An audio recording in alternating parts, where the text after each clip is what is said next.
Domlalar janozada aytadi-yu, foniy dunyodan boqiy dunyoga ketdilar deydi-yu. Mavizada xayolni chachmasdan eshitdilar akalar.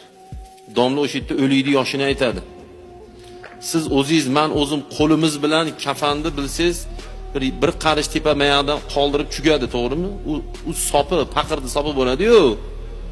Boshidan oyog'idan minchadan o'tkazib chugib qo'yadi. O'sha yerdan ushab, o teshikka tiqish uchun. Bugun o'zimiz tiqyapmiz-ku, kuni keladi sizni yo men yo meni siz tiqamiz bir-birimiz. Xuddi o'sha o'lganlar masafda o'tirgan. Ular ham siz bilan men singari uverin o'lmayman deb o'ylaydi. Hali yashayman deb o'ylaydi. La tadri nafsun bi ayyi ardin tamut deydi Alloh. Birorta inson tirik jon borki, qachon qayerda o'lishini bilmaydi deydi. Nima deymiz o'lib qolsak, shu yomonliklarimizga? Nima deymiz? Tezroq yaxshi odam bo'lib olaylik yigitlar.